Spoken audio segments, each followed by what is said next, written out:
Last class में हम जब डिस्कस कर रहे थे तो आपको ये बताया गया था कि टैक्स को कम करने से क्या असर होता है अर्थव्यवस्था पे, और बढ़ाने से क्या होता है।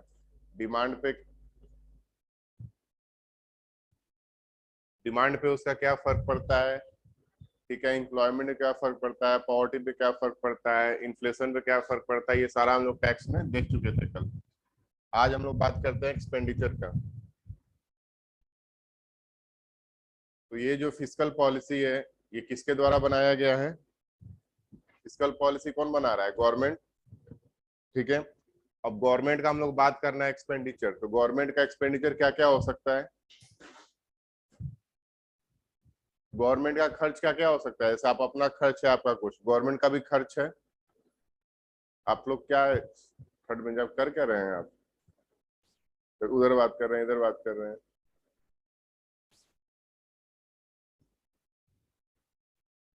तो एक्सपेंडिचर में क्या है? आपको ये खर्च देखना है किसका? गवर्नमेंट का। तो गवर्नमेंट का क्या क्या खर्च है, सोच के बताइए। जैसे आप रिसेंट अभी न्यूज में सुन रहे होंगे, एक्सपोर्ट बैन किया गया वीट का, ऐसा सुने हैं? वीट का एक्सपोर्ट को बैन किया गया। क्यों किया गया?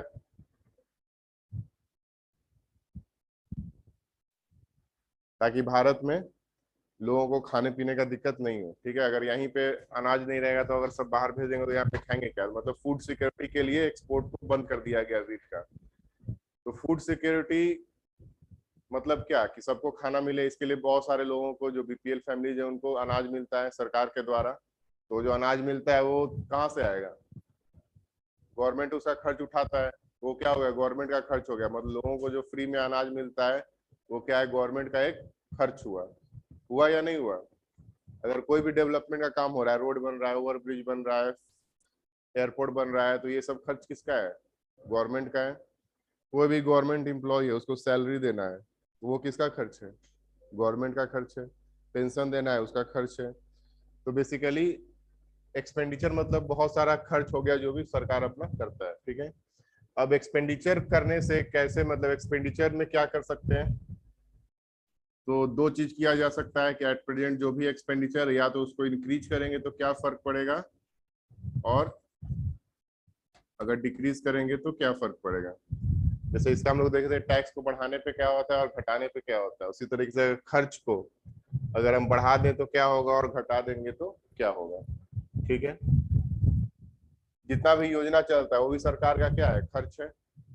जैसे मान लीजिए अभी पीएम किसान योजना चलता है, जिसमें सरकार एक किसान को कितना देता है साल में? 6,000। तो सपोज कीजिए जितने भी किसान है, लगभग 15 करोड़ या 20 करोड़ जो भी किसान है, उनको अगर सालाना 6,000 रुपया एट प्रेजेंट मिल रहा है, सपोज कर लेते हैं 15 करोड़ लोगों को ये अप्रोक्स मिल रहा है, तो ये अमाउंट बहुत बड़ा होगा। अगर मल्टीप्लाई करेंगे तो होगा या नहीं होगा? अगर ये योजना को बंद कर दिया जाए तो सरकार का इतना पैसा बचेगा, 15 करोड़ गुने 6,000 रुपया बचेगा। तो गवर्नमेंट अभी तो ये चल रहा है, तो इसमें दो काम गवर्नमेंट कर सकता है, या तो इसको बढ़ा सकता है या तो इसको घटा सकता है, करके जीरो भी कर सकता है। तो बेसिकली बोला क्या, एग्जाम्पल एक ले रहे हैं कि जैसे मान लेते हैं ये सरकार का 1 साल का खर्च है एक किसान के ऊपर। अगर इसको बढ़ा दे गवर्नमेंट, गवर्नमेंट आज अगले साल ये अनाउंस कर दे कि नेक्स्ट ईयर से ये अब 6,000 की जगह 12,000 मिलेगा, तो इससे क्या होगा? पूरे अर्थव्यवस्था में जितने भी किसान हैं सबको पैसा अधिक मिला। अधिक मिला मतलब क्या? मनी सप्लाई, लोगों के पास पैसा अधिक हो गया। मतलब ये जो 15 करोड़ किसान जो हैं उनके पास पहले से अब अधिक पैसा पहुंच रहा है। मतलब पूरे अर्थव्यवस्था में देखा जाए तो कंपेयर करेंगे तो लाखों करोड़ रुपया ये हो जाएगा, तो उतना पैसा लोगों के पास अधिक हो गया, ठीक है। तो बेसिकली हुआ क्या कि एक्सपेंडिचर जब इंक्रीज हुआ तो मनी सप्लाई, ठीक है, मुद्रा आपूर्ति, मतलब पूरे अर्थव्यवस्था में जो पैसा का मात्रा है वो क्या होगा? बढ़ेगा, ठीक है। और अगर इसको कम कर दिया जाए, मतलब खर्च को कम कर दे, तो मुद्रा का जो आपूर्ति है, मतलब पूरे भारत में जो पैसा है वो क्या हो जाएगा? घट जाएगा।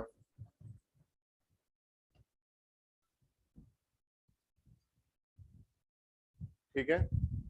अब ये तो एक एग्जांपल होगा योजना का, ठीक है। कोई और भी आप ले सकते हैं कोई भी चीज का, जैसे मान लीजिए कोई भी डेवलपमेंट का काम हो रहा है, जैसे मान लीजिए एयरपोर्ट बन रहा है। एयरपोर्ट बनाने के लिए मान लीजिए सरकार ने अनाउंस किया कि बिहार में 2 और एयरपोर्ट बनेगा। उससे क्या होगा, उसके लिए पैसा एलोकेट होगा। मान लीजिए हजारों करोड़ रुपया, 1,000 रुपया, 1,000 करोड़ रुपया एलोकेट हुआ कि एक एयरपोर्ट के खर्चा बनाने में खर्च जाएगा, ठीक है। तब ये पैसा जो है 1,000 जो करोड़ ये अनाउंस हुआ या एयरपोर्ट बनाने के लिए मिला, तो ये पैसा कहाँ गया, तो वहाँ पे रॉ मटेरियल खरीदा गया, ठीक है, वहाँ पे लोगों को रोजगार मिला, ठीक है, ट्रांसपोर्टेशन के लिए ट्रक यूज हुआ, तो उसके कारण क्या हुआ, सबको रोजगार मिला, ठीक है। उससे क्या होगा कि लोगों के पास ये जो 1,000 रुपया करोड़ रुपया कुछ ना कुछ सब जगह डिस्ट्रीब्यूट हुआ, कुछ ट्रांसपोर्टर हो गया, कुछ रॉ मटेरियल वाले को गया, कुछ लेबर्स को गया, कुछ ठेकेदार को गया, ठीक है। तो बेसिकली हुआ क्या कि अर्थव्यवस्था में या पूरे बिहार में या पूरे भारत में इतना का एक्स्ट्रा पैसा आ गया। हम लोग क्या बोल सकते हैं कि इतना मनी सप्लाई मार्केट में अधिक हो गया। तो कभी भी गवर्नमेंट अगर एक्सपेंडिचर को बढ़ाएगा तो मनी सप्लाई क्या होगा, बढ़ेगा, और एक्सपेंडिचर को घटाएगा तो मनी सप्लाई घटेगा। मतलब सिंपल सा ये है कि अगर सरकार ज्यादा खर्च करेगी, लोग पूरे भारत में अधिक पैसा होगा, और कम खर्च करेगी तो कम पैसा होगा। कोई दिक्कत। इसके बाद अगर लोगों के पास पैसा अधिक होगा तो लोग क्या करेंगे, डिमांड अधिक करेंगे या कम करेंगे, तो जो डिमांड होगा वो क्या होगा, इंक्रीज करेगा, और यहाँ पे डिमांड क्या होगा, डिक्रीज करेगा। तो लोग डिमांड करेंगे तो इन्फ्लेशन पे क्या इफेक्ट पड़ेगा,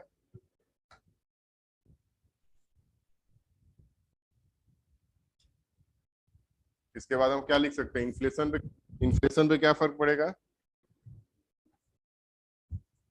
यहाँ पे इन्फ्लेशन बढ़ेगा या घटेगा, बढ़ेगा, और यहाँ इन्फ्लेशन घटेगा।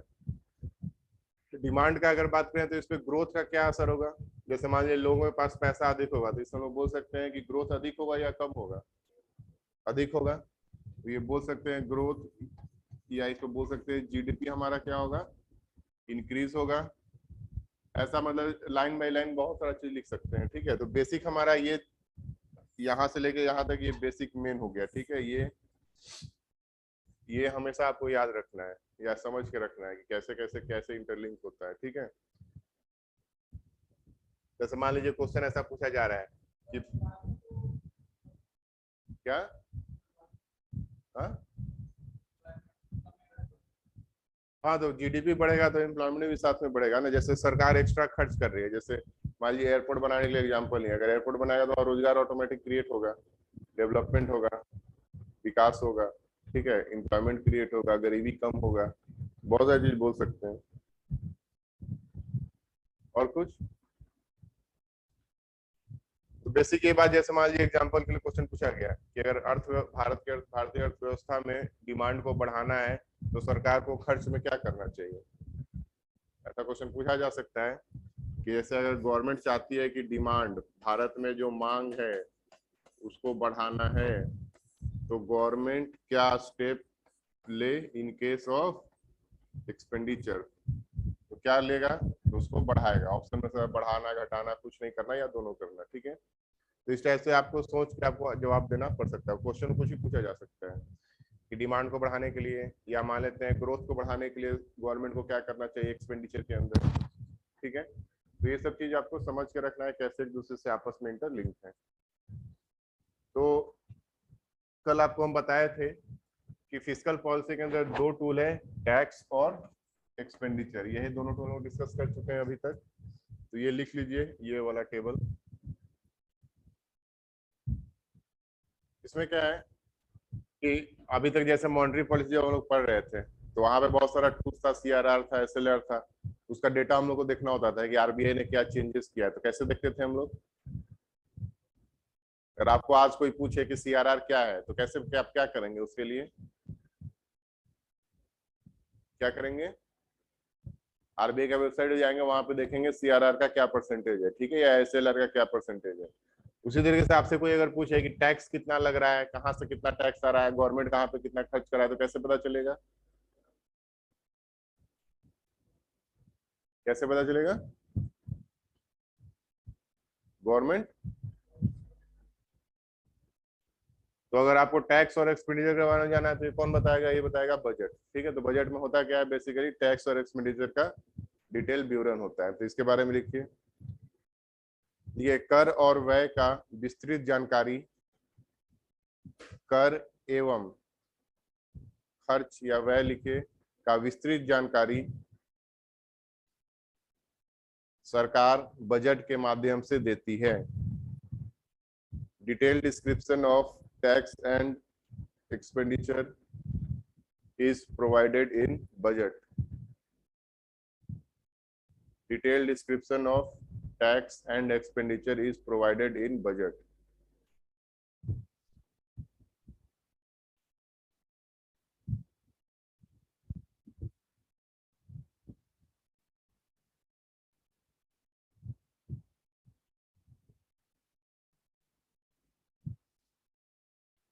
ठीक है,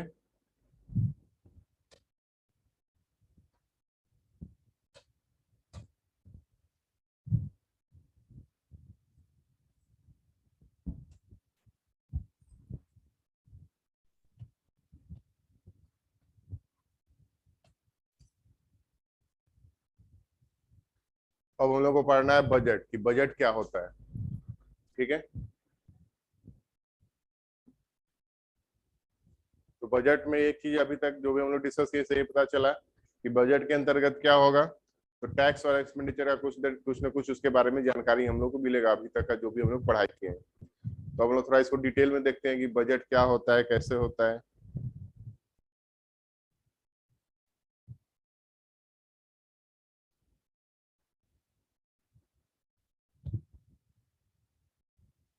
तो बजट मतलब क्या, जैसे बजट क्या, जैसे आपको मान लीजिए आपको बजट बोला गया बनाने के लिए कि आप अपना मंथली एक्सपेंस का जो भी आपका महीने का खर्च है उसका बजट बनाएं, तो कैसे बनाएंगे,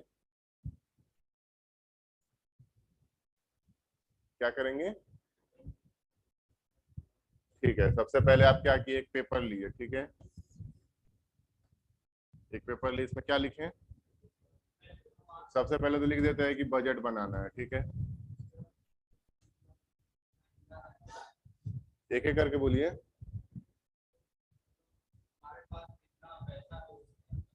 ठीक है, तो सबसे पहले अपना इनकम देख लेंगे, बजट बनाना है तो इनकम देख लीजिए, मतलब आय का सोर्स देख लीजिए, आपका क्या सोर्स है आय का। तो आय का सोर्स क्या क्या हो सकता है आपके लिए, क्या हो सकता है, जो भी आपको गार्जियन से पैसा मिल रहा है वो, और कोई सोर्स है, और कोई हो भी सकता है सोर्स, मतलब जितने भी आपको इनकम इनकम के सोर्स है वो सारा आपको दिखाना पड़ेगा। ठीक है, कि ओवरऑल हमको यहाँ से इतना पैसा आ रहा है, यहाँ से इतना पैसा आ रहा है, टोटल मान लीजिए 10,000 रुपये आ रहा है। ठीक है, अब क्या करेंगे, इनकम पता चल गया, अब क्या करना है, क्या, हाँ, तो अब आप लिखना है आपका खर्च, मतलब एक्सपेंडिचर क्या है।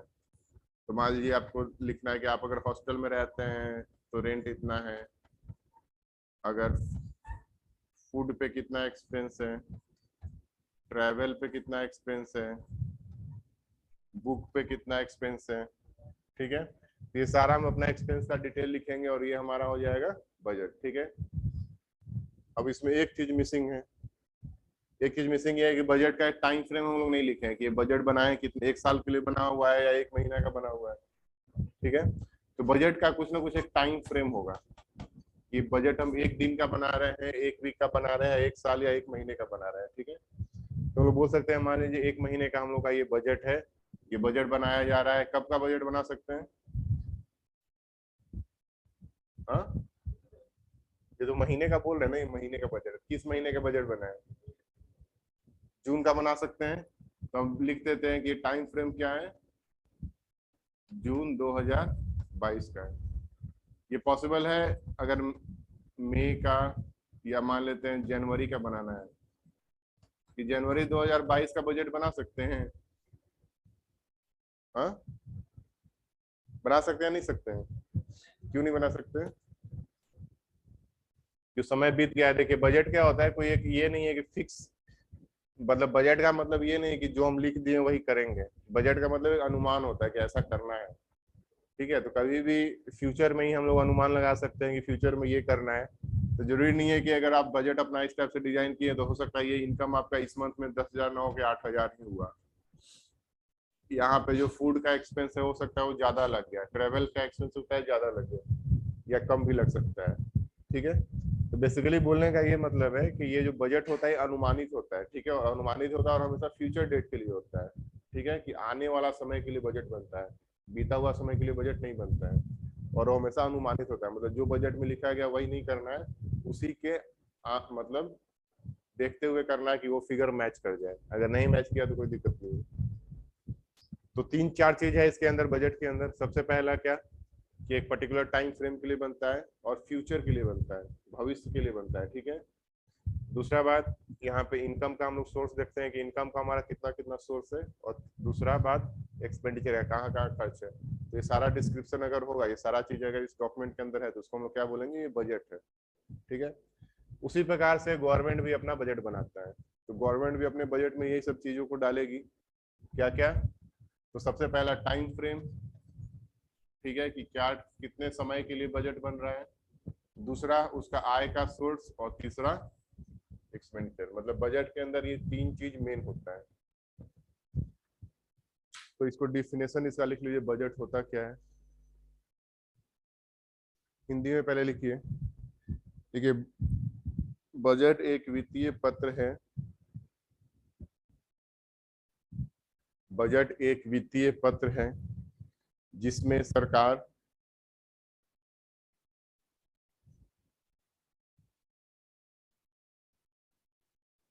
सरकार आने वाले वर्ष के लिए, आने वाले वित्तीय वर्ष आने वाले वित्तीय वर्ष का अनुमानित आय एवं खर्च का विवरण देती है। बजट एक वित्तीय पत्र है जिसमें सरकार आने वाले वित्तीय वर्ष का अनुमानित आय एवं खर्च का विवरण देती है। इंग्लिश में लिखिए, budget is a financial statement. Budget is a financial statement. English में लिख कौन रहे हैं, सिर्फ एक आदमी है। लिखिए, budget is a financial statement in which government provides estimated income and expenditure for coming financial year.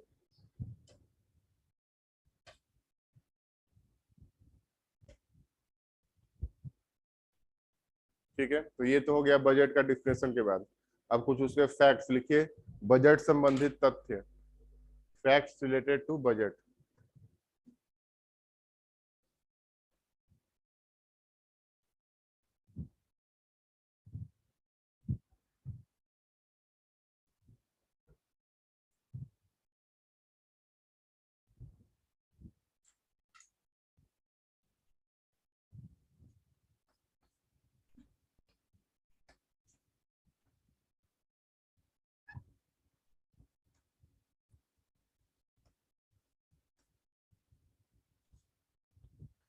अब बजट आपको हम बताएं कि बजट क्या एक स्टेटमेंट है, उसके अंदर हम लोग डिटेल डिस्क्रिप्शन देते हैं किस चीज का, खर्च का और आय का।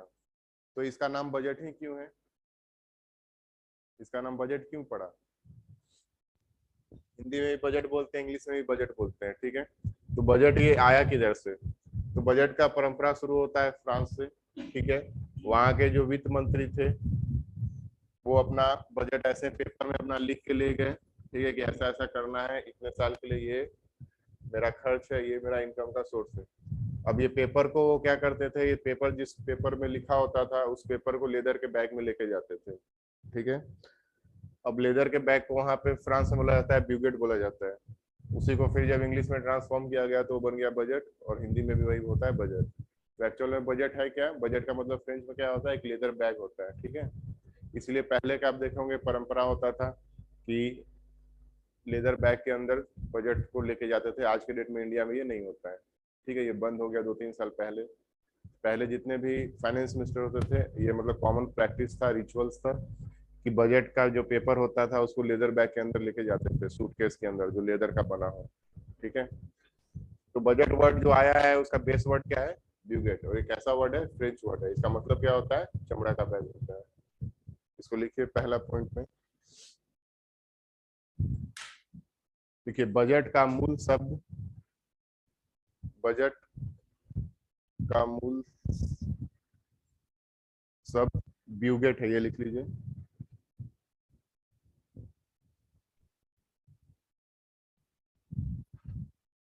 यह एक फ्रेंच शब्द है जिसका अर्थ, यह एक फ्रेंच शब्द है जिसका अर्थ चमड़े का बैग होता है, या चमड़े, हाँ, जिसका अर्थ चमड़े का बैग होता है। इंग्लिश में लिखिए। Budget word is derive from French word bougette. Budget word is derived from French word buget, which means a leather bag.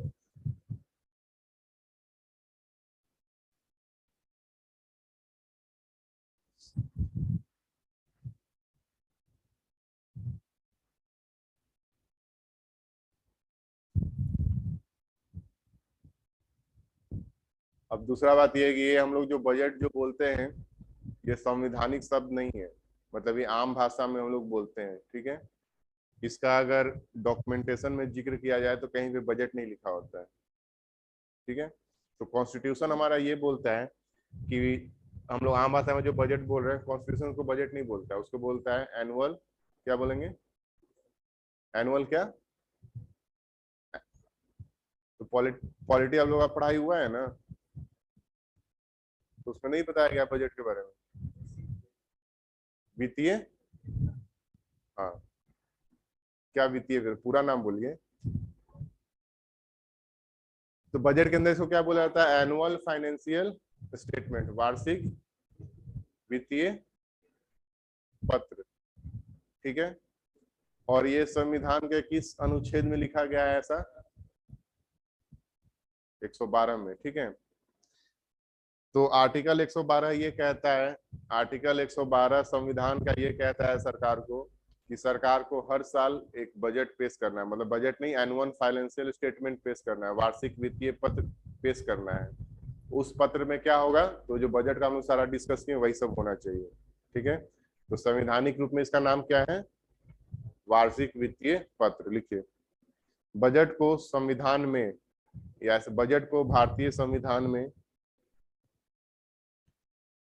Budget को भारतीय संविधान में वार्षिक वित्तीय पत्र कहा जाता है। ब्रैकेट में लिख लीजिए, अनुच्छेद 112 के तहत। As per constitution budget is called as per constitution budget is called as annual financial statement as per article 112।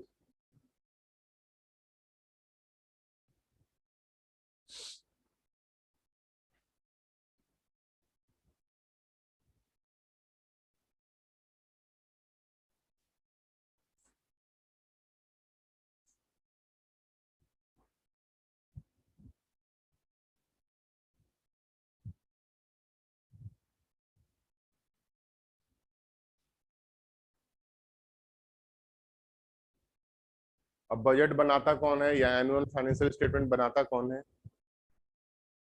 कौन बनाएगा, वित्त मंत्री, वित्त मंत्रालय। और वित्त मंत्रालय जो मिनिस्ट्री ऑफ फाइनेंस है, या वित्त मंत्रालय जो है, इसके अंदर अलग अलग डिपार्टमेंट होते हैं, टोटल 5 डिपार्टमेंट है ऐसा करके, ठीक है। उसमें से एक डिपार्टमेंट का नाम है department of economic affairs. Department को हिंदी में क्या बोलते हैं, विभाग। तो किसी भी मंत्रालय के अंदर अलग अलग विभाग होता है, और विभाग का जो हेड होता है उसको क्या बोलते हैं, सेक्रेटरी, ठीक है। तो जितने भी सचिव होंगे वो हर किसने, मतलब यहाँ पे अगर मिनिस्ट्री ऑफ फाइनेंस के अंदर 5 डिपार्टमेंट है तो कितने सचिव होंगे, 5 सचिव होंगे, ठीक है। ये 5 सचिव कौन होगा, तो जो आईएएस ऑफिसर होता है वही प्रमोट होकर एट लास्ट सेक्रेटरी पोस्ट, मतलब ये हायर पोस्ट होता है, वहां तक पहुंचते हैं ये लोग। तो बोलने का ये मतलब है कि यहाँ पे जो भी डिपार्टमेंट होगा सबका हेड एक ना एक सचिव होता है, ठीक है। और उस सबका अगर बात करें, जैसे मान लीजिए से पूछा जाएगी वित्त सचिव कौन है, फाइनेंस सेक्रेटरी कौन है, निर्मला सीतारमन वो तो मंत्री है। देखिए यहाँ पे क्या हुआ कि अलग अलग 5 सचिव है, ठीक है। ये पांचों अपना अपना डिपार्टमेंट का सचिव, जैसे मान लीजिए ये आर्थिक विभाग का एक सचिव हो गया, ठीक है, खर्च वाला का एक विभाग होगा अलग सचिव हो गया। लेकिन अगर कोई पूछे कि पूरे मंत्रालय का कौन सचिव है, तो वो कैसे बनेगा? तो कोई अलग आदमी नहीं होता है, इसी में से जो पांचों में से जो सीनियर मोस्ट होगा उसी को क्या बोला जाएगा, या उसी को दे दिया जाता है पद कि वो पूरा मंत्रालय का सचिव है। ठीक है, मतलब सचिव टोटल 5 होंगे क्योंकि 5 ही डिपार्टमेंट है, उसमें जो सबसे सीनियर मोस्ट होगा वही बनेगा वित्त सचिव। ठीक है, मतलब वो अपने डिपार्टमेंट का भी हेड होगा और ओवरऑल पूरे मिनिस्ट्री का भी वही रिपोर्टिंग लेगा। ठीक है, कोई दिक्कत? 1 रुपए के नोट पे किसका साइन होता है? वित्त सचिव का साइन होता है। तो वित्त सचिव जो होगा वो किसी न किसी एक डिपार्टमेंट का वो हेड होंगे। ठीक है, इसके बारे में लिखिए। और यही डिपार्टमेंट का काम होता है, डिपार्टमेंट ऑफ इकोनॉमिक अफेयर का ही काम होता है बजट का प्रिपरेशन करना। ठीक है, मतलब वित्त मंत्रालय के अंदर इस डिपार्टमेंट का काम है ये काम करना। ठीक, लिखिए। बजट आर्थिक कार्य विभाग के द्वारा, बजट ऐसे लिखिए, बजट वित्त मंत्रालय के आर्थिक कार्य विभाग के द्वारा बनाया जाता है। Budget is prepared by department of economic affairs, bracket में लीजिए मिनिस्ट्री ऑफ फाइनेंस।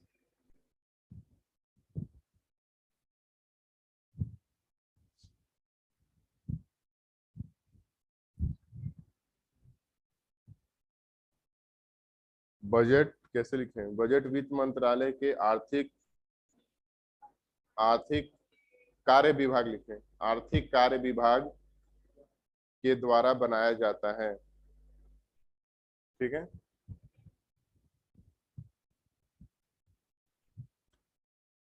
और बजट को पेश कौन करता है? वित्त मंत्री। कहाँ पे करेगा? लोकसभा। अगर मान लेते हैं मंत्री जो है वो राज्यसभा का है तो क्या क्या बोल रहे हैं? और राज्यसभा में कब होगा?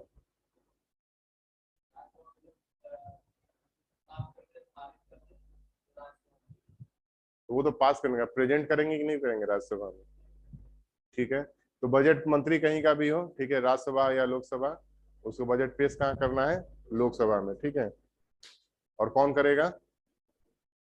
वित्त मंत्री। ये तो सब लोग जानते हैं, लिखना है तो लिखे, नहीं तो छोड़ दीजिए। लिखना तो लिख सकते हैं, बजट वित्त मंत्री के, मतलब बजट वित्त मंत्री के द्वारा लोकसभा में पेश किया जाता है।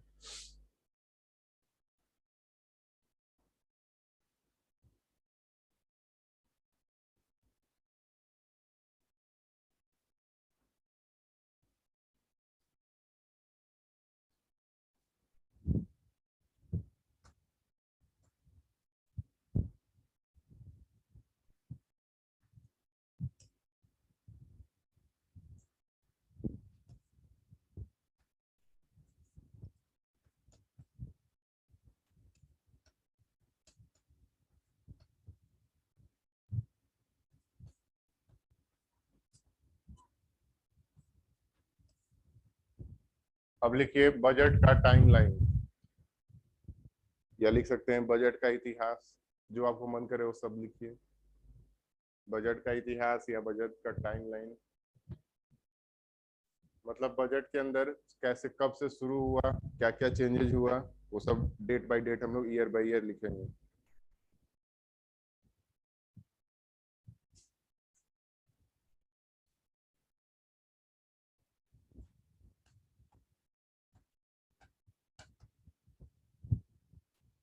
तो स्टार्ट होता है बजट का इतिहास भारत में कब से? 1860 से। ठीक है, तो 1860 में क्या हुआ? पहली बार भारत में बजट पेश किया गया। लिखिए 1860 में लिखिए, पहली बार जेम्स विल्सन के द्वारा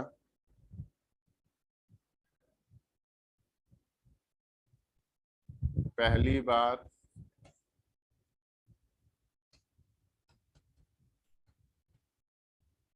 जेम्स विल्सन के द्वारा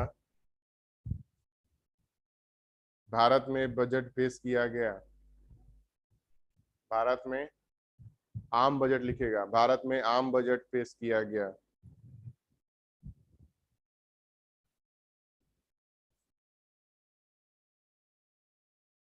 पहली बार जेम्स विल्सन के द्वारा भारत में आम बजट पेश किया गया।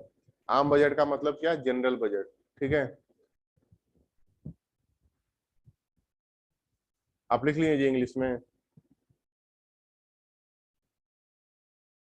आम बजट क्यों बोलते हैं हम लोग इसको? बजट का भी कुछ टाइप्स हो सकता है, ठीक है। तो आम बजट का मतलब क्या है कि जनरली उसमें सारा चीज है, जिसमें हर कोई, उसके अलावा कोई अलग से बजट नहीं। जैसे रेलवे बजट होता था पहले, कि रेलवे बजट अलग हो गया और जो नॉर्मल बजट हो गया उसको बोलते थे आम बजट। तो आम बजट का मतलब क्या होता है, या जनरल बजट का मतलब क्या होता है? तो सब कुछ जहाँ पे एक ही जगह सम्मिलित हो उसको बोलेंगे आम बजट या जनरल बजट। ठीक है, अगर कुछ स्पेशल बजट है तो उसको अलग से नाम दिया जाए। जैसे रेलवे का अलग बजट है तो रेलवे बजट, कृषि के लिए अलग बजट बनाया जाता है तो कृषि बजट। ठीक है, तो आम बजट जहाँ पे भी रहे, जनरल बजट जहाँ पे रहे, मतलब ओवरऑल सबको सम्मिलित करके रखा हुआ है। ठीक है, तो पहला बार जो बजट पेश हुआ कैसा बजट है? आम बजट है। ठीक है, उसके बाद लिखिए ईयर 1921।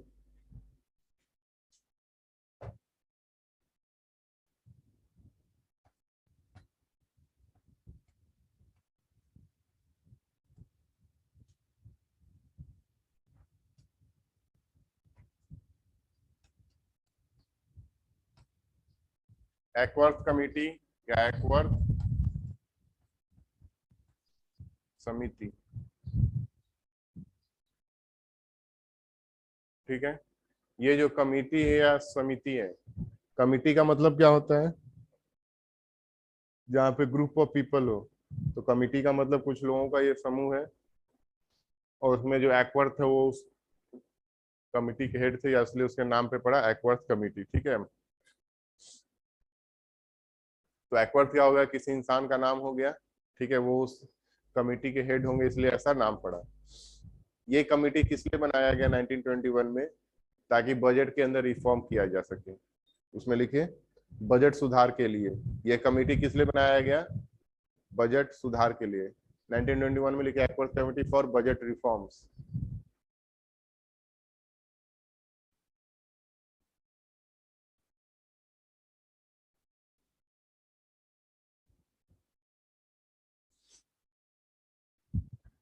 मतलब गवर्नमेंट ने इनको ये बोला, एक्वर्थ कमेटी को, कि आपको करना क्या है कि बजट के अंदर क्या क्या हम लोग सुधार करें ताकि और इसको इम्प्रूव किया जा सके। ठीक है, तो उस समय ये देखा गया कि उस समय का जो भी बजट एलोकेशन होता था उसका 50% पैसा रेलवे में जाता था। ठीक है, कि रेलवे के डेवलपमेंट के ऊपर स्पेशल फोकस था। तो जितना ही बजट का पैसा होता था भारत में जो खर्च होता था गवर्नमेंट के द्वारा, उसका 50% या उससे अधिक पैसा किधर जा रहा है? रेलवे में। तो इस कमेटी ने ये बोला कि इतना पैसा अगर अलग से जा रहा है तो उसके लिए अलग बजट पेश किया जाए और आम बजट अलग पेश किया जाए। मतलब रेलवे के लिए अलग बजट, और उसके अलावा जितना भी बच गया सबके लिए जनरल बजट। ये उनका सुझाव दिया गया।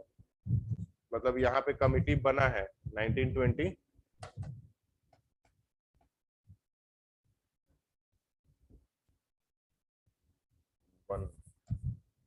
तो कमेटी बना है, मतलब ये नहीं कि उस दिन से अलग हो गया। ठीक है, अगला डेट डालिए 1924।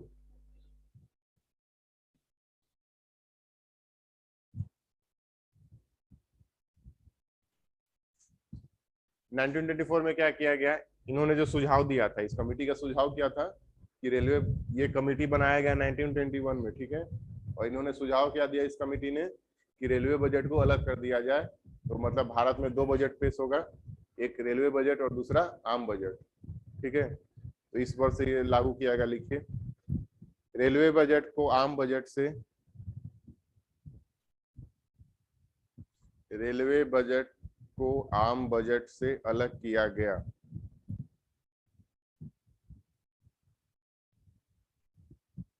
या ऐसे भी लिख सकते हैं, रेल आम बजट के साथ रेलवे बजट भी पेश किया गया। और किसके सलाह पे ये पेश हुआ है? एक्वर्थ कमिटी के सलाह पर। अगर लिखना है तो दोबारा वहां लिख सकते हैं ब्रैकेट में, एक्वर्थ कमिटी के, एक्वर्थ समिति के सलाह पर।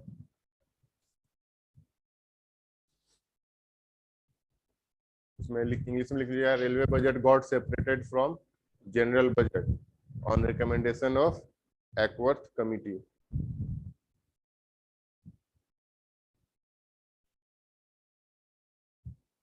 अगला डेट लिखिए 1947।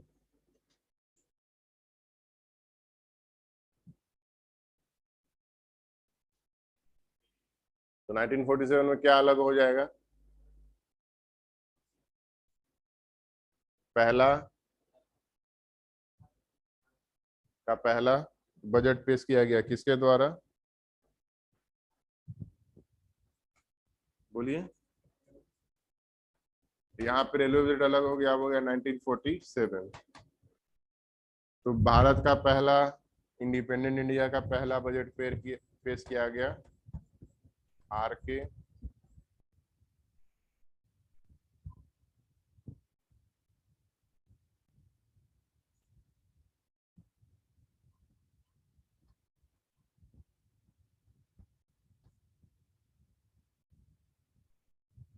RK षणमुखम चेट्टी के द्वारा पेश किया गया पहला बजट। ठीक है, और डेट लिख लीजिएगा 26 नवंबर।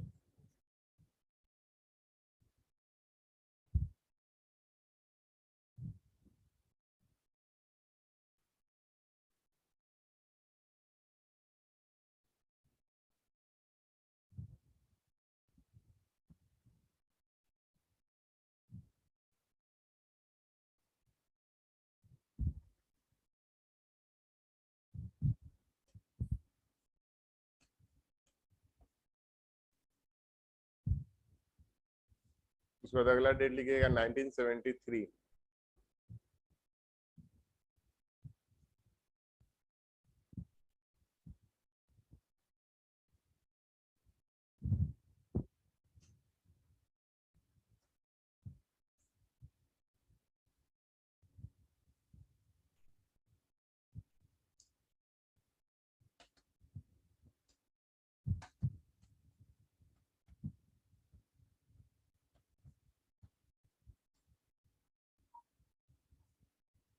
इस बजट को कहा गया ब्लैक बजट। ठीक है, या हिंदी में लिख सकते हैं काला बजट। ऐसा क्यों कहा गया?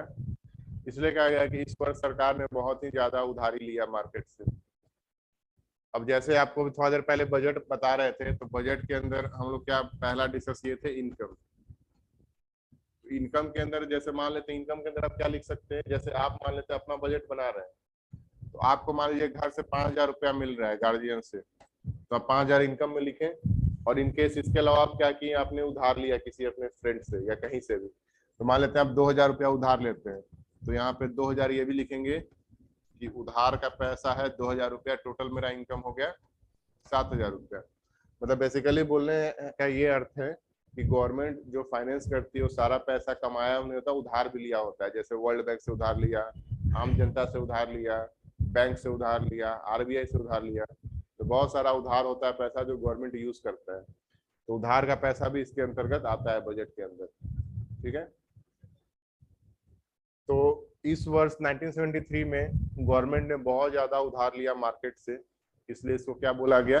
Black budget. क्योंकि उधार अल्टीमेटली आपको पैसा तो मिल जाता है, लेकिन फ्यूचर में उसको रीपे भी करना होता है। तो उधार तो आपको जब मिल जाएगा तो उसमें तो सही दिखेगा, लेकिन उसको वापस भी करना होता है, इसलिए ये फ्यूचर के लिए खराब होता है। ठीक है, प्रेजेंट के लिए अच्छा है, फ्यूचर के लिए खराब है। तो लिखिए ब्लैक बजट क्यों कहा गया। देखिए, इस वर्ष में सरकार ने बहुत अधिक उधार लिया। इस वर्ष में सरकार ने बहुत अधिक उधार लिया। Government has taken heavy debt from market या हेवी लोन।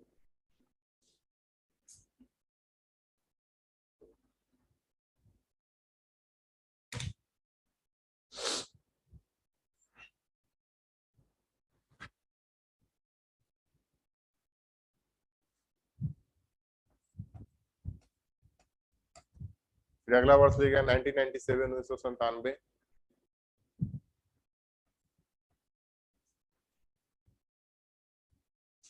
इसको बोला गया ड्रीम बजट।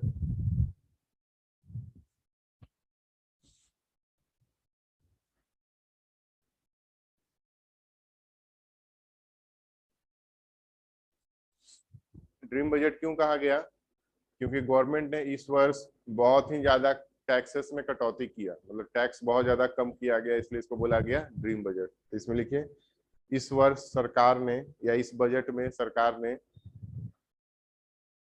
कर में भारी कटौती की, टैक्स में भारी कटौती की, इसलिए इसका नाम पड़ गया dream budget, due to heavy reduction in tax rate.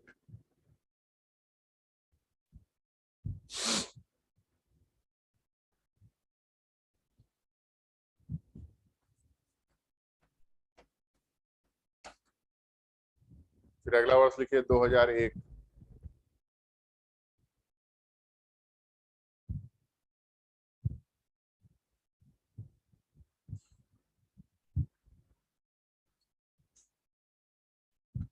Budget कब से पेश किया जा रहा है, किस वर्ष से?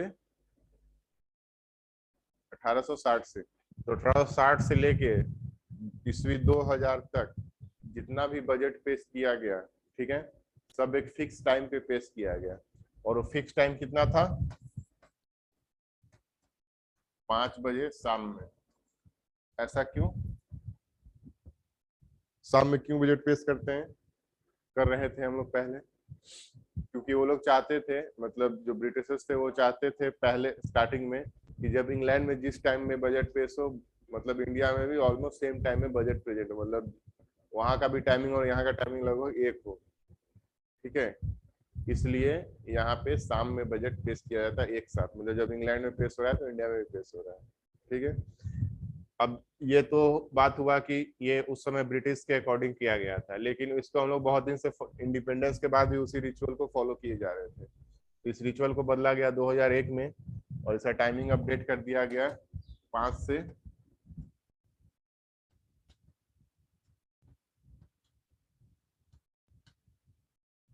ठीक है। तो अब बजट 2001 से कितने बजे पेश होता है? 11 बजे सुबह में, ठीक है। तो लिखिए, इस वर्ष से बजट को इस वर्ष से बजट को शाम 5 बजे की जगह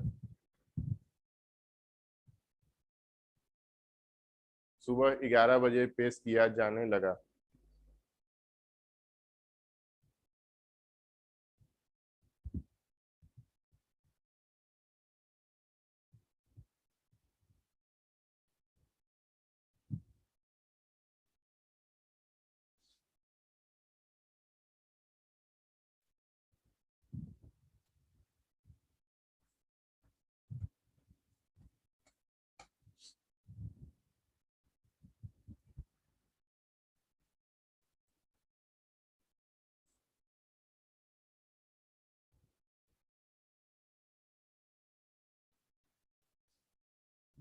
अब लिखिए 2017।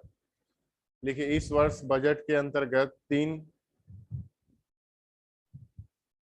परिवर्तन किए गए। इस वर्ष से बजट के अंतर्गत 3 परिवर्तन किए गए। 3 changes were made from this year।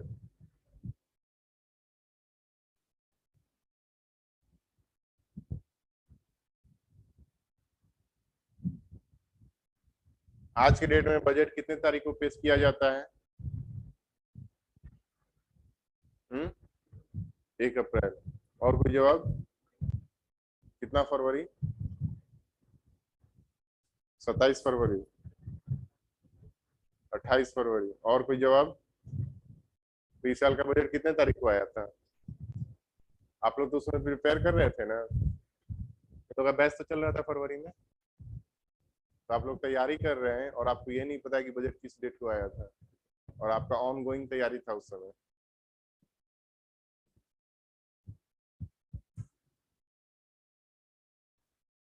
तो बजट का जब अभी यही नहीं पता है कि क्या अभी पेश हो रहा है, तो पहले कैसे पता हो कि पहले कब पेश होता था? बजट 2017 से टाइमिंग, इसका टाइमिंग तो चेंज हो गया 2001 से, अब डेट भी चेंज किया गया 2017 से। पहले क्या नियम था?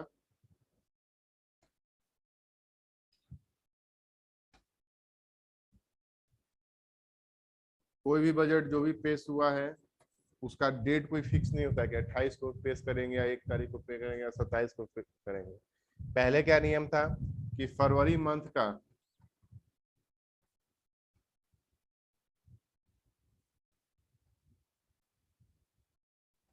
जो लास्ट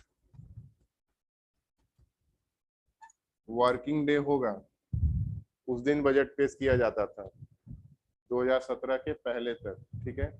इसके बाद इसको चेंज किया गया लास्ट वर्किंग डे से, कब किया गया, फर्स्ट वर्किंग डे को, कि जो भी पहला वर्किंग डे पड़ेगा फरवरी में, वो 1 तारीख को पड़े, 2 तारीख को पड़े या 10 तारीख को पड़े, ठीक है, उसी तारीख को हम लोग बजट पेश करेंगे, ठीक है। तो पहला चेंज, 3 चेंज लिखे, पहला लिखिए, बजट को फरवरी माह के अंतिम कार्यकाल, बजट को फरवरी माह के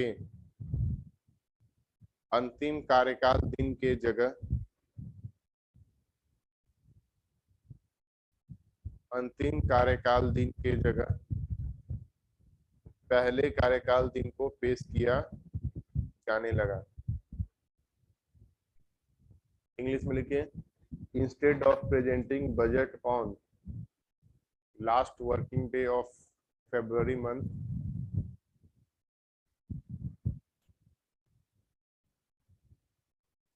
budget is presented on first working day of February month.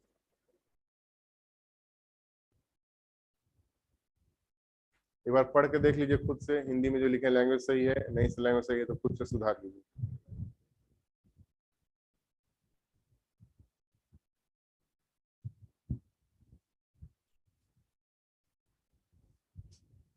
उसके बाद दूसरा चेंज, दूसरा परिवर्तन ये किया गया कि 1924 में रेलवे बजट को क्या किया गया था, अलग किया गया था। इस वर्ष इसका विलय कर दिया गया, ये बोल के कि अब उसका कोई जरूरत नहीं है अलग से, इतना ज्यादा हम लोग एक्सपेंस करते नहीं है रेलवे के अंदर, तो अब अलग से बजट पेश होने का कोई महत्व नहीं है।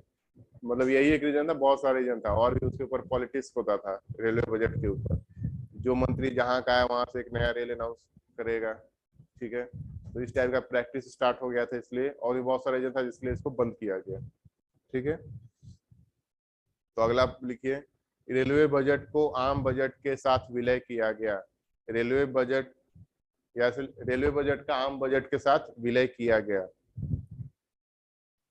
Railway budget got merged with general budget.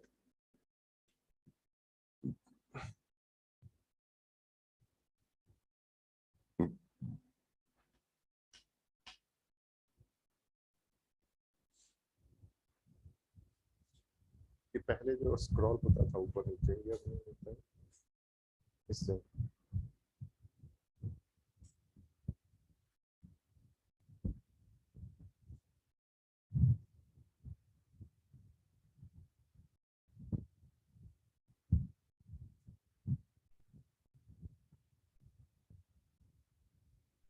जैसे मान लेते हैं आप अपना बजट बना रहे हैं, एक्सपेंडिचर लिखना है, तो कुछ एक्सपेंडिचर है जैसे रेंट, फूड, ट्रांसपोर्ट, ये मान लेते हैं आपका 3 अलग अलग खर्च है, ठीक है। अब ये 3 खर्च को अलग अलग बांटा जा सकता है, इसको 2 भाग में बांट सकते हैं। एक भाग में बांटा जाता है जिसको बोलते हैं प्लान्ड, या प्लान बोलिए, और दूसरा non plan. Plan, non plan, दोनों में अंतर क्या है? प्लान मतलब क्या है, जिसका प्लानिंग करना पड़े, और नॉन प्लान मतलब जिसका प्लानिंग करने का जरूरत नहीं है।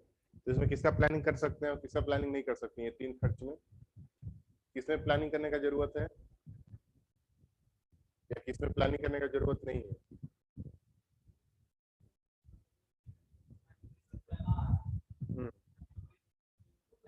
नहीं नहीं, बस इसका जवाब दीजिए, इसमें से किसको प्लान बोलेंगे और किसको नॉन प्लान बोलेंगे?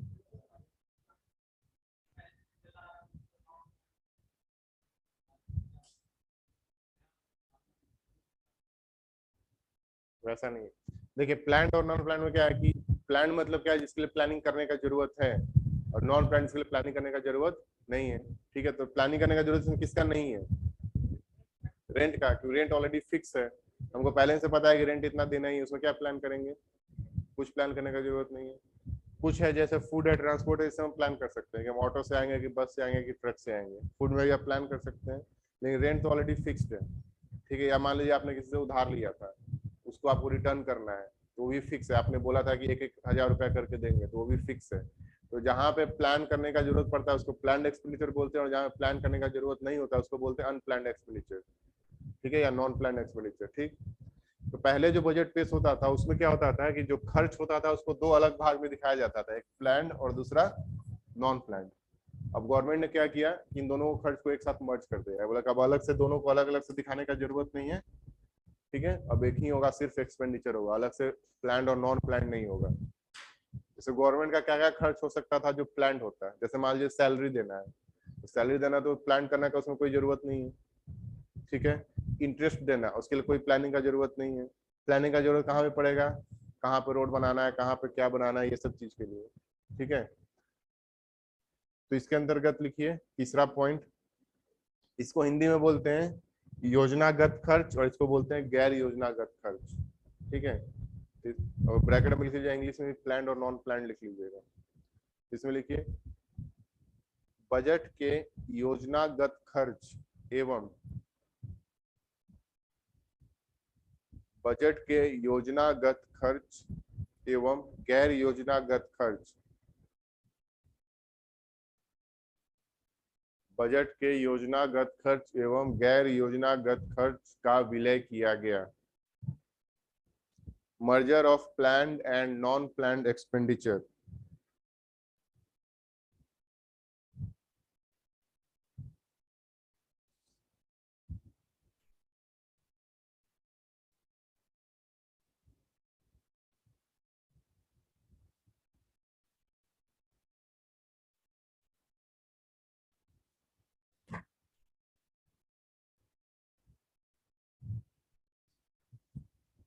ठीक है, उसके बाद लिखिए 2019।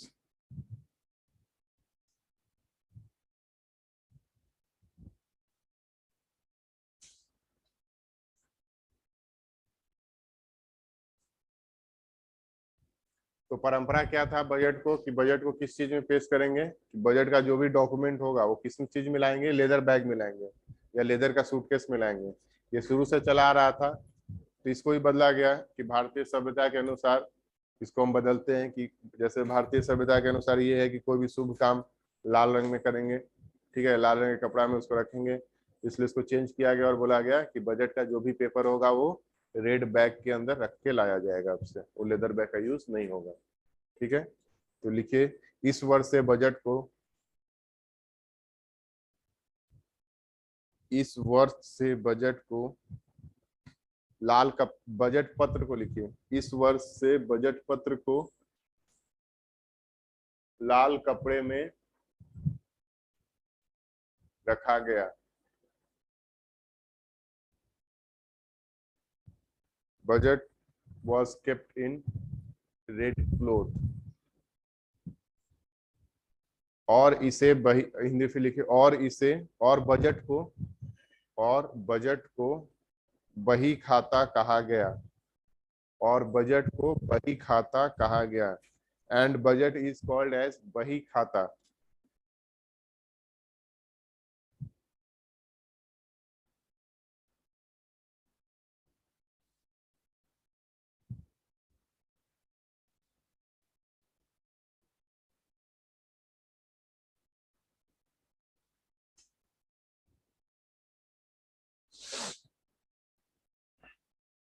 तो दिक्कत एक बार देख लीजिए, जो भी बजट का अभी तक पढ़े हैं उसमें हिस्ट्री में कोई दिक्कत।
So,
अगला लिखिए बजट का वर्गीकरण। बजट का वर्गीकरण, क्लासिफिकेशन ऑफ बजट।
जो भी हिंदी में लिखना है सबको लिखिए यही चीज इंग्लिश में, फिर ब्रैकेट में हिंदी में लिख लेंगे।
क्या बोल रहे हैं?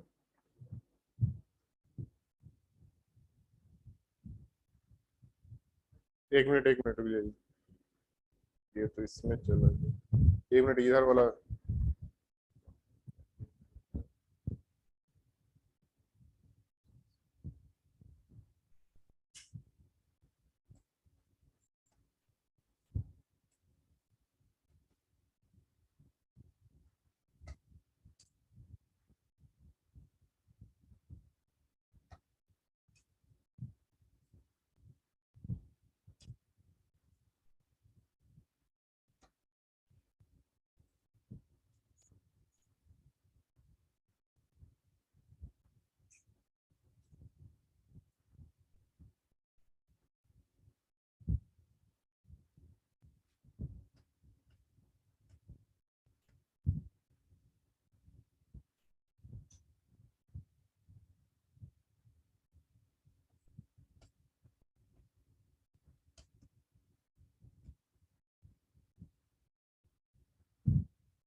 इसमें ऐसा लिमिटेशन नहीं, और भी और बड़ा करें, जूम करें।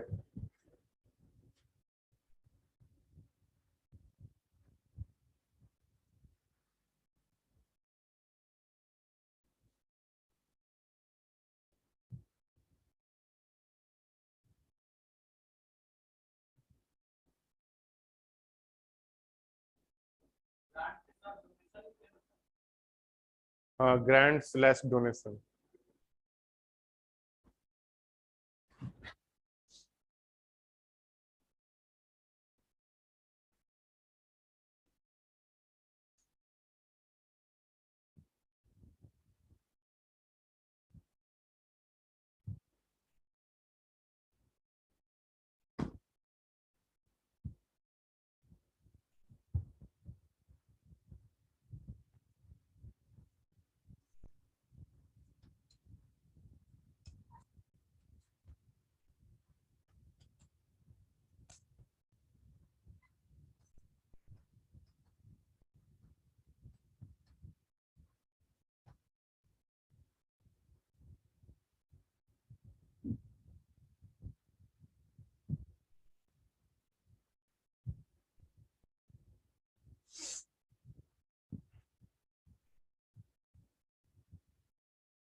मेंटेनेंस।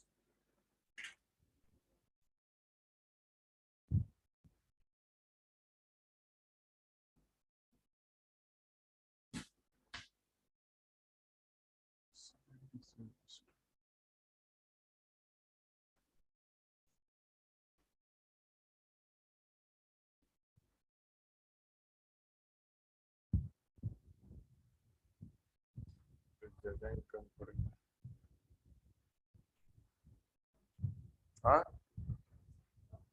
हाँ।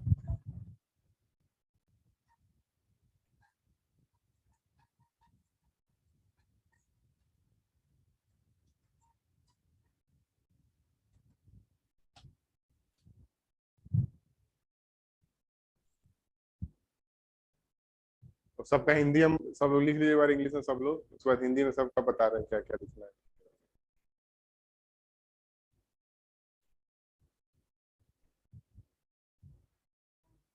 हम्म, यहाँ पे ये है डिस इन्वेस्टमेंट, और उधर है ऑक्शन। ऑक्शन नीलामी। हाँ, डेट है ये, DEBT। इसको डेट पढ़ते हैं, ठीक है, डी साइलेंट होता है इसमें। डेट का मतलब क्या हो गया, उधार।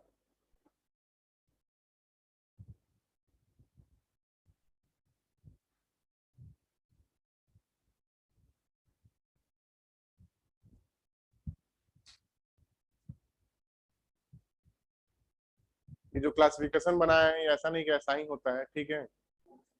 अपन अपने अनुसार जैसे भी, जैसे चाहे वैसे बना सकते हैं, हम ऐसा बनाए हैं। ऐसा कोई फिक्स नियम नहीं है कि ऐसा ही बनेगा क्लासिफिकेशन। कहाँ पे? यहाँ पे नोट, ये फाइन है, सर्विसेज है, ग्रांट स्लैश डोनेशन है।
देखिए बजट जो हम लोग क्लासिफिकेशन, ऐसा नहीं कि यही बजट का यही क्लासिफिकेशन होगा, अपने अनुसार है आपको क्या सहूलियत लग रहा है, ठीक है। देखिए जैसे दो टाइप से देखिए यहाँ पे दिख रहा है।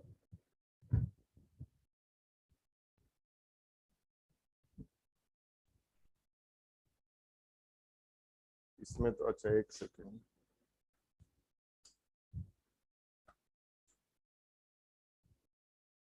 बैक कैसे होता है?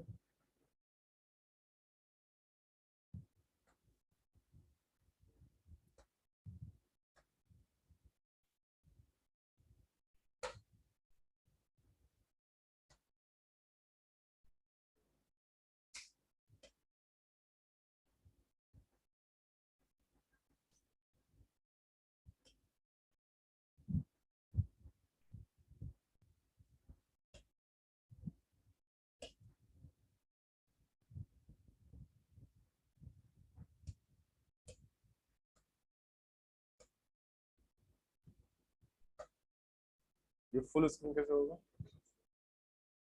इससे?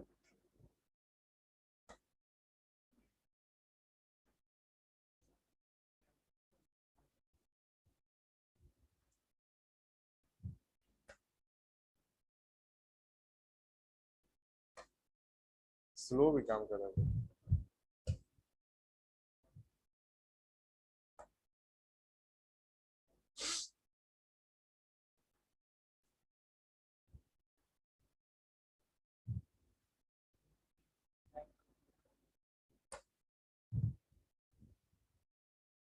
देखिए हम लोग जो बजट बनाए हैं, बजट का जो क्लासिफिकेशन किया इसके अनुसार किए। तो ये पूरा फुल बोर्ड होगा ये?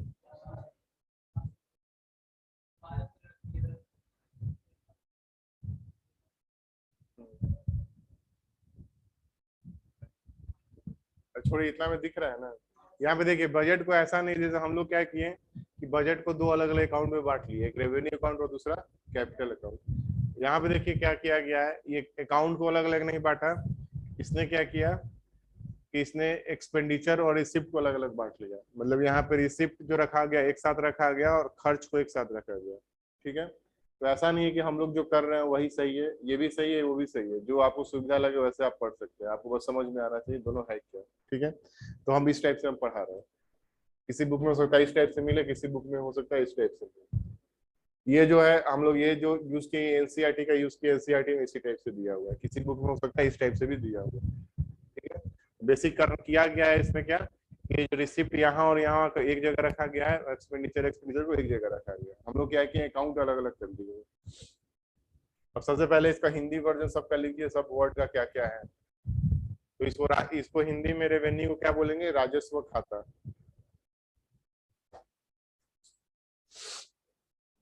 या हिंदी में ऐसे भी लिख सकते हैं, रिसिप्ट का होता है प्राप्ति। तो ये हो गया राजस्व प्राप्ति, ये हो गया राजस्व खर्च, ये हो गया पूंजी प्राप्ति, पूंजी खर्च।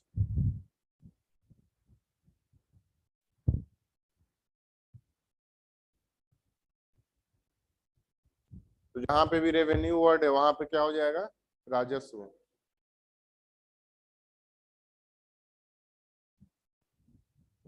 और रिसिप्ट का हिंदी होता है प्राप्ति। तो जहां पे रिसिप्ट है ये दोनों जगह लिखिए प्राप्ति।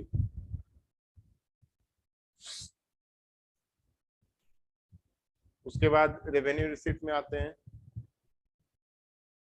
रेवेन्यू रिसिप्ट के अंदर है टैक्स, तो ये हो गया कर, ये हो गया गैर कर, ठीक है। टैक्स का हिंदी हो गया कर। इसके बाद टैक्स के अंदर दो टैक्स है, एक डायरेक्ट और दूसरा इनडायरेक्ट। तो डायरेक्ट टैक्स को हिंदी में बोलते हैं प्रत्यक्ष कर, प्रत्यक्ष कर। और इनडायरेक्ट टैक्स को बोलेंगे अप्रत्यक्ष कर।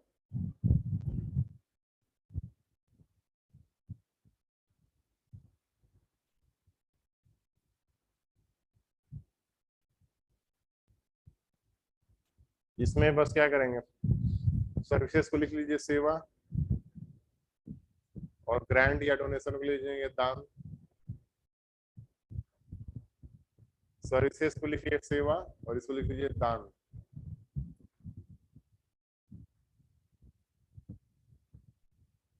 अब आ जाते हैं हम लोग रेवेन्यू एक्सपेंडिचर के अंदर। तो ये हो गया इंटरेस्ट पेमेंट। इंटरेस्ट पेमेंट को लीजिए ब्याज भुगतान।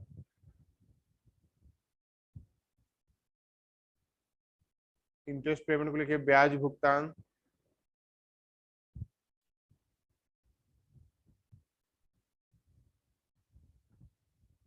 और बाकी कोई ऐसा वर्ड नहीं। फिर आ जाए कैपिटल रिसिप्ट में। कैपिटल रिसिप्ट में लिखिए डेट को लिखिए उधार और नॉन डेट को लिखिए गैर उधार।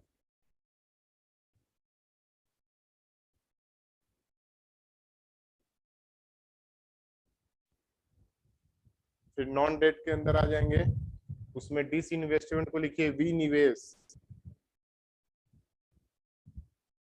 इन्वेस्टमेंट को हिंदी में क्या बोलते हैं? निवेश। और डिस को आगे लग गया तो ये उल्टा हो गया, तो उसको हिंदी में लिखेंगे विनिवेश।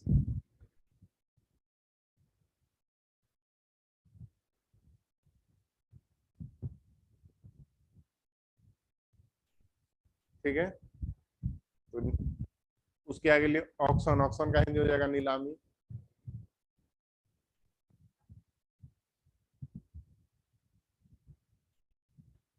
फिर लिखेंगे कैपिटल एक्सपेंडिचर में लिखिए ये कैपिटल फॉर्मेशन जो है उसको लिखिए पूंजी निर्माण।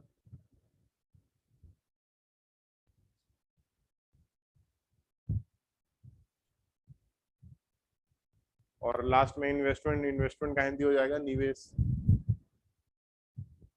ये वाला ये लोन हो गया।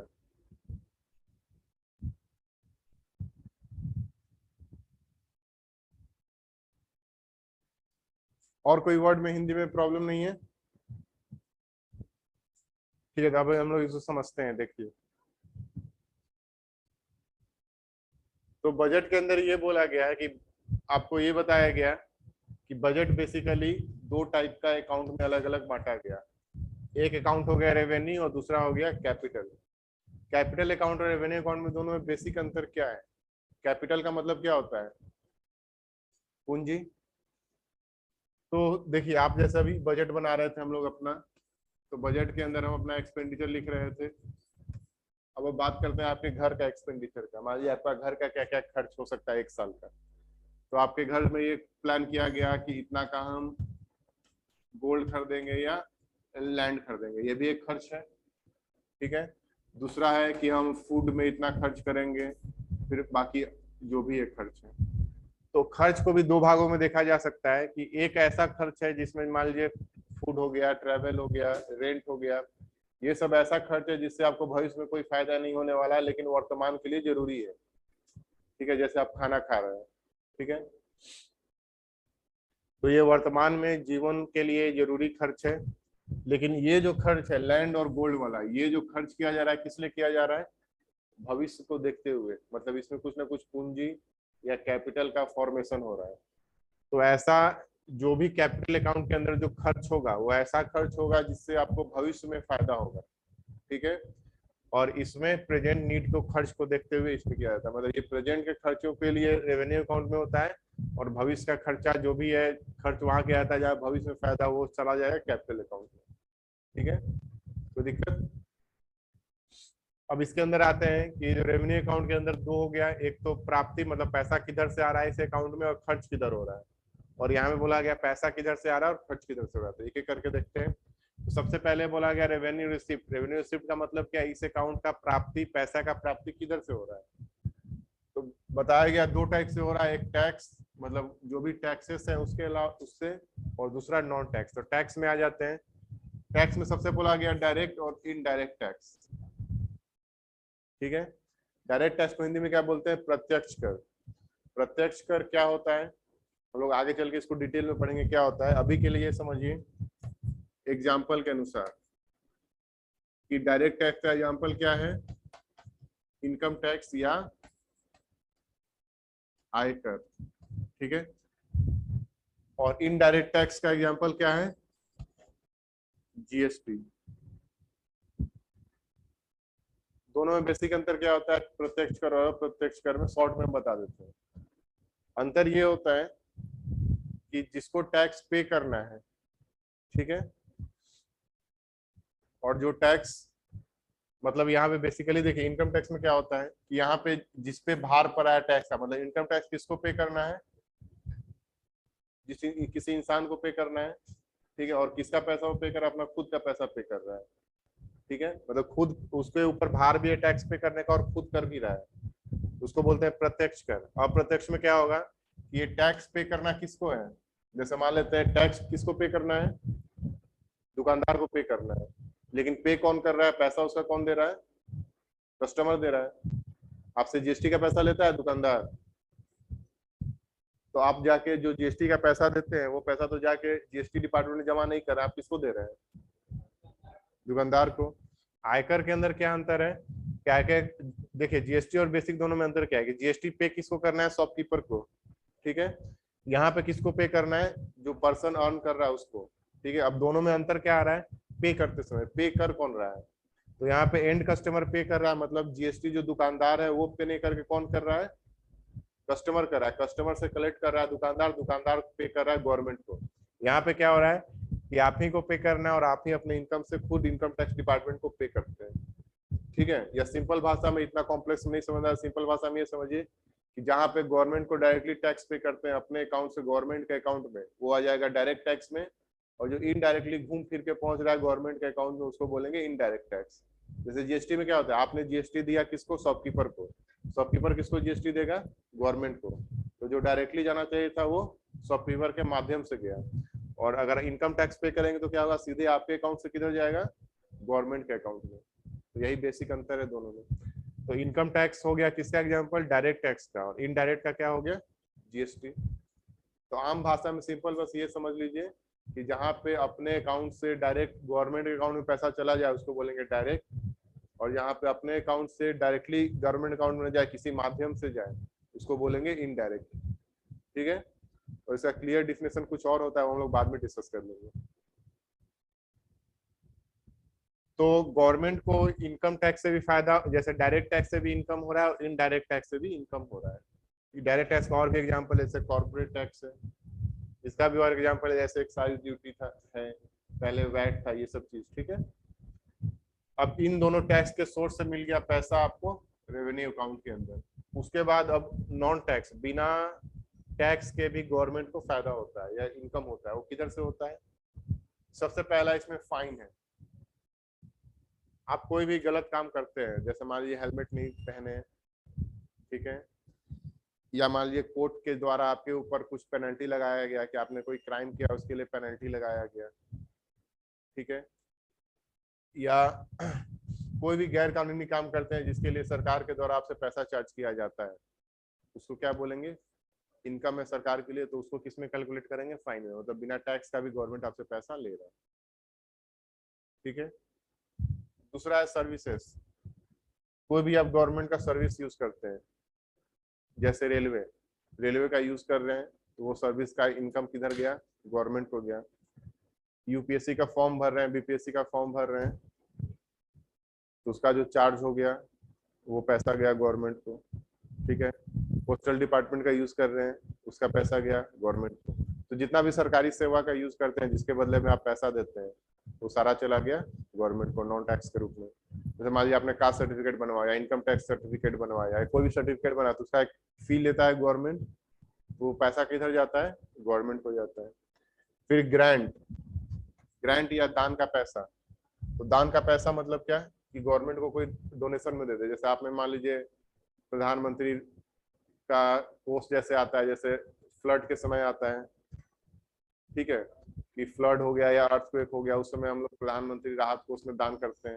या कोई मान लीजिए वर्ल्ड बैंक डोनेट कर दिया, कोई कंट्री आपको फ्री में पैसा डोनेट कर दिया, जैसे मान लीजिए जापान का कोई प्रेसिडेंट या प्राइम मिनिस्टर आए विजिट पे, वो आपको डोनेट कर देंगे, गवर्नमेंट इंडिया को इतना पैसा हम डोनेट करते हैं, तो वो पैसा फ्री में मिल गया। यूनिसेफ का पैसा फ्री में कुछ आ गया पैसा, ठीक है, WHO से पैसा आ गया। तो जितना भी पैसा आपको डोनेशन में मिल जा रहा है, या कौन दे सकता है, या तो कोई संस्था दे सकता है, कोई इंसान दे सकता है, ठीक है, कोई गवर्नमेंट दे सकता है, या कोई एजेंसी दे, कोई भी दे दे पैसा फ्री में आपको, ठीक है, जिसके बदले में आपको रिटर्न नहीं करना है वापस। अगर रिटर्न करना है तो मतलब लोन है, और रिटर्न नहीं करना है तो मतलब दान है। तो जितना भी दान का पैसा आया वो सारा इधर, कोई दिक्कत यहाँ तक। तो हम लोग का रेवेन्यू रिसिप्ट हो गया। इसमें किसी को कोई दिक्कत है? किसी में कोई दिक्कत? अब हम लोग आते हैं रेवेन्यू एक्सपेंडिचर में। अब यहाँ पे सबसे पहला बोला गया ब्याज भुगतान। ब्याज भुगतान का मतलब क्या है कि आपको अगर मान लेते हैं गवर्नमेंट आज के डेट में लोन ले वर्ल्ड बैंक से, ये बोल के कि मान लीजिए 20 साल का लोन है, धीरे धीरे इसको वापस करेंगे, तो इसका मतलब हर साल इसको वापस करना ईएमआई के रूप में। तो सारा जो ब्याज का पैसा बनेगा वो भी एक तरह का खर्च हो गया। ठीक है, तो जितना भी सरकार पैसा लेता है उधार के रूप में, सबका ब्याज और प्रिंसिपल सारा वापस करना होता है। तो इसलिए इसको बोला गया इंटरेस्ट पेमेंट के अंदर रखा गया कि जितना भी खर्च हो रहा है, इंटरेस्ट पेमेंट जो भी आपने उधार लिया था उसका इंटरेस्ट पेमेंट के लिए, तो सारा इधर हम दिखाएंगे। ठीक है, कोई दिक्कत? अब अगर आप खर्च देखेंगे इंटरेस्ट पेमेंट का खर्च कितना होता है, तो सबसे बड़ा खर्च यही होता है इंटरेस्ट पेमेंट। आप कैसे देख सकते हैं?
ये तो ओपन नहीं हो रहा, बस यहाँ पे देखिए ये चार्ट दिया हुआ है कि कितना पैसा कहाँ जाता है गवर्नमेंट का। ठीक है, इसमें सबसे अधिक बड़ा अमाउंट है, यहाँ पे देखिए 20 लिखा हुआ है, दिख रहा है? तो ये जो 20 है, ये देखिए क्या लिखा हुआ है, इंटरेस्ट पेमेंट। तो नहीं दिख रहा है तो मोबाइल में खोल के देखिए। आप सुनिए, आप बस दिख गया ना कि इंटरेस्ट पेमेंट है? नहीं दिख रहा है तो अपना मोबाइल में खुद से देख लीजिए। मतलब बेसिकली ये है, अब दिख रहा है। तो सबसे अधिक खर्च किधर जा रहा है गवर्नमेंट का? फिर पेंशन है, सैलरी है, तो बहुत सारा चीज है। ठीक है, तो ये समझ लीजिए कि ये सबसे बड़ा खर्च है गवर्नमेंट का। मतलब जितना सरकार पैसा खर्च करती है उसका लगभग 20% पैसा सिर्फ ब्याज भरने में चला जाता है। ठीक है, मतलब सरकार क्या कर रहा है, 80% पैसा खर्च कर रहा है और 20% ब्याज भर रहा है। ठीक है, तो भारत बहुत बड़ा उधारी में है, ये बात जान लीजिए। उसके बाद सैलरी, पेंशन, ठीक है, जितने भी सरकारी कर्मचारी और उनका पेंशन, वो खर्चा हो गया। फिर मेंटेनेंस, इसको हम डिटेल में बता रहे हैं ये क्या है। जैसे मान लेते हैं, जैसे मान लीजिए कोई रोड बना, ठीक है, तो रोड बना तो वो क्या हुआ, वो कैसा खर्च में लिखेंगे, भविष्य के लिए या प्रेजेंट के लिए? जैसे मान लीजिए बजट पास हुआ कि इतना करोड़ रुपया लग रहा है एक रोड बनाने में या एयरपोर्ट बनाने में, तो किसको डालेंगे हम लोग, कैपिटल में डालेंगे या इसको डालेंगे इधर राजस्व में?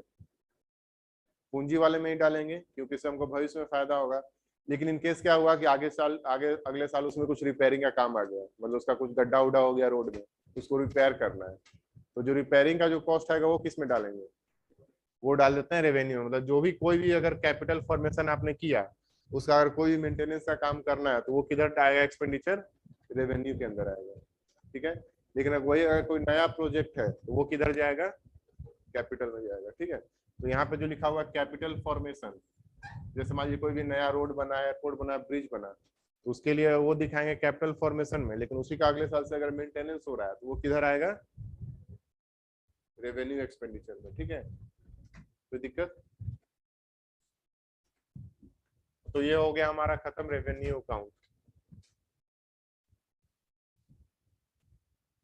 इसमें किसी को दिक्कत, रेवेन्यू अकाउंट के अंदर किसी को दिक्कत कोई? एक बार देख लीजिए, किसी में अगर आपको डाउट लग रहा है तो बोलिए, शर्माने का बात नहीं है। किसी को आपको किसी में डाउट हो रहा है तो बता सकते हैं। ये पूरा रेवेन्यू अकाउंट देख लीजिए, उसमें किसी में आपको डाउट हो रहा है तो बोलिए। इंटरेस्ट पेमेंट, इंटरेस्ट पेमेंट का मतलब क्या, ब्याज आपको देना है। जैसे आपने मान लीजिए आपने उधार लिया था पिछले साल, ठीक है, या कहीं से बैंक से लोन लिया, तो बैंक से लोन लिया तो आपको हर साल या हर महीने आपको पैसा देना है। तो आप प्लान करेंगे ना कि मेरा इस साल मान लीजिए आपका 1,000 या 10,000 का ईएमआई है, तो मान लेते हैं इस साल आपको 10,000 का पर मंथ ईएमआई देना, तो आप अपने खर्चे में लिखेंगे कि आने वाले वर्ष में 1,20,000 रुपया पूरे साल का हमको इंटरेस्ट पेमेंट में देना है। तो सरकार, भारत सरकार ने भी बहुत जगह से लोन लेके रखा है, आम जनता से हो, बैंक से हो, या वर्ल्ड बैंक से हो, या आईएमएफ से हो, सबका इंटरेस्ट जाएगा ना, वो हो गया उसमें। क्लियर हुआ या नहीं हुआ? और बताइए किसी का कोई डाउट? हाँ, वो तो उधर है जी, इधर का बात कर रहे हैं हम लोग। रेवेन्यू अकाउंट का बोलिए। हम्म, किसको? फाइन को टैक्स थोड़ी ना कराना है। कैपिटल अकाउंट के अंदर ये बोला गया कि यहाँ पैसे का जो किया जा सकता है, प्राप्ति किया जा सकता है, वो दो तरीके से कर सकते हैं, एक उधार लेके और दूसरा बिना उधार का। तो उधार का कैसे कैसे कर सकते हैं? इंटरनल, इंटरनल का मतलब देश के अंदर से लोन ले लीजिए, मतलब आम जनता से लोन ले ले, बैंक से लोन ले ले, आरबीआई से लोन ले ले, तो उसको बोलेंगे इंटरनल लोन, ठीक है, या इंटरनल डेट। एक्सटर्नल डेट किसको बोलेंगे? फॉरेन से, ठीक है, किसी दूसरे कंट्री से या किसी विदेशी एजेंसी से, अगर यूनिसेफ से लोन लिया, डब्ल्यूएचओ से लोन लिया, वर्ल्ड बैंक से लोन लिया, आईएमएफ से लोन लिया, किसी प्रकार से कहीं से पैसा अरेंज किया, या किसी कंट्री से लोन लिया, जापान से लोन लिया, यूएसए से लोन लिया, तो सारा किस में आ जाएगा? एक्सटर्नल में आ जाएगा, ठीक है। तो ये हो गया विद इन इंडिया, ये हो गया इंडिया के बाहर से। नॉन डेट, नॉन डेट का मतलब क्या कि यहाँ पे भी पैसा मिलेगा लेकिन बिना उधार का मिलेगा। बिना उधार का पैसा कैसे मिलेगा? तो सबसे पहला बोला गया डिसइन्वेस्टमेंट। तो सबसे पहले डिसइन्वेस्टमेंट का मतलब क्या होता है? तो दो वर्ड से मिलकर बना है, एक डिस और दूसरा इन्वेस्टमेंट। तो जहां पे भी वर्ड लग जाए डिस किसी इंग्लिश वर्ड के सामने, उसका मतलब क्या होता है? उसका उल्टा। जैसे मान लीजिए किसी को बोल रहे हैं लाइक, मतलब पसंद करना, उसको बोलेंगे डिसलाइक, मतलब ना पसंद करना। यहाँ पे होगा निवेश, मतलब वहां पे पैसा लगाना, और डिसइन्वेस्टमेंट मतलब पैसा वहां से निकालना, ठीक है। कैसा मतलब? जैसे मान लीजिए अभी एग्जांपल चल रहा है एलआईसी, जैसे मान लीजिए गवर्नमेंट का ओनरशिप 100% है यहाँ पे, ठीक है, गवर्नमेंट 100% मालिक है, सारा जो पैसा लगा हुआ है भारत सरकार का, इसमें पैसा लगा हुआ है। गवर्नमेंट अभी बोल रही है कि हम आईपीओ लाएंगे, मतलब अपना शेयर इसमें से बेचने का बोल रही है। तो गवर्नमेंट का अब ये प्लान है कि मान लेते हैं कि अब ये 20% शेयर जो है ये इसको सेल कर देगा, और अपने पास कितना रिटेन करेगा? 80%। मतलब 80% ओनर कौन हो गया? Government of India. और ये 20% का ओनर कौन हो जाएगा? पब्लिक, या जो भी इसको खरीदेगा, आम जनता खरीदेगा, ठीक है। तो यहाँ पे सरकार किया क्या? डिसइन्वेस्टमेंट किया, मतलब अपना इन्वेस्टमेंट को कम किया। मतलब पहले जिसका इन्वेस्टमेंट 100% था, वो घट के कितना हो गया? 80%। तो निवेश को क्या किया गया? कम किया गया। तो जब भी सरकार अपने निवेश को कम करे, उस प्रोसेस को क्या बोलते हैं? डिसइन्वेस्टमेंट, ठीक है, कहीं से निवेश को कम करना। तो दिक्कत, जैसे इस थोड़े दिन पहले आईडीबीआई बैंक के बारे में आपको बताया गया। आईडीबीआई बैंक के अंदर पहले गवर्नमेंट का शेयर 50% से प्लस था, ठीक है, मतलब सरकारी बैंक था ये। गवर्नमेंट ने क्या किया? इसको बेचना स्टार्ट किया, और ये हो गया आज के डेट में लेस देन 50%। तो यहाँ पे गवर्नमेंट ने किया क्या कि अपना शेयर को डिसइन्वेस्ट किया। डिसइन्वेस्ट करते करते क्या किया? इसको प्राइवेटाइज कर दिया। मतलब इसके अंदर शेयर को जैसे मान लीजिए गवर्नमेंट बेचना शुरू करेगा, उसको बोलेंगे डिसइन्वेस्टमेंट। और जब भी वो डिसइन्वेस्टमेंट 50% के नीचे चला जाता है, उसको बोलते हैं प्राइवेटाइजेशन, ठीक है। मतलब यहाँ पे अगर एलआईसी का शेयर बेचते बेचते गवर्नमेंट अगर इसको जब तक 51% पे है या 50% तक है, तब तक इसको क्या बोलेंगे? डिसइन्वेस्टमेंट कर रहा है गवर्नमेंट। लेकिन जैसे वो 50 के नीचे चला जाएगा, इसका मतलब गवर्नमेंट अपना ओनरशिप ही खो दिया, तो फिर उसको क्या बोलेंगे? डिसइन्वेस्टमेंट ना बोल के उसको प्राइवेटाइजेशन बोलेंगे, निजीकरण बोलेंगे, ठीक है। तो ये जब तक 50% तक हो रहा है तब तक विनिवेश उसको बोला जाता है, और 50% से नीचे चला गया अगर शेयर, उसको बोलेंगे निजीकरण, ठीक है। कोई दिक्कत? जैसे मान लीजिए आपका कोई दुकान है, आप अपना दुकान को अब चाह रहे हैं कि एक पार्टनर नया ऐड करने का और 50% उसको ओनरशिप बनाने का, मतलब आपने अपना क्या किया, इन्वेस्टमेंट को कम किया। ठीक है, तो जहां पे भी आप ओनरशिप को कम करेंगे, अपने निवेश को कम करेंगे, उस प्रोसेस को क्या बोलेंगे, डिसइन्वेस्टमेंट। कोई दिक्कत? देखिए डिसइन्वेस्टमेंट का डिफिनेशन, देखिए डिसइन्वेस्टमेंट को हिंदी में क्या बोलेंगे, विनिवेश। विनिवेश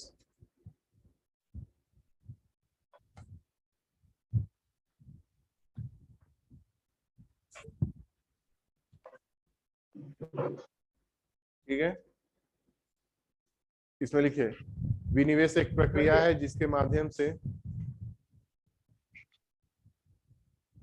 विनिवेश एक प्रक्रिया है जिसके माध्यम से किसी कंपनी में, किसी कंपनी में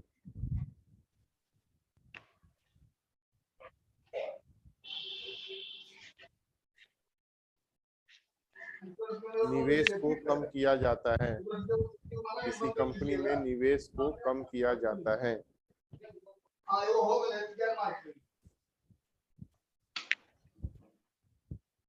वर्तमान में इसका एग्जांपल कौन सा होने वाला है, LIC। तो लिख लीजिए वर्तमान में सरकार LIC में विनिवेश करने वाली है।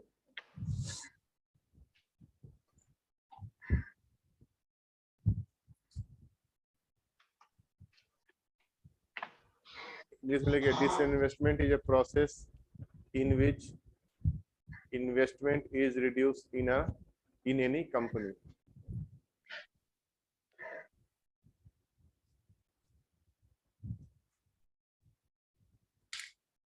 वही सर है क्या,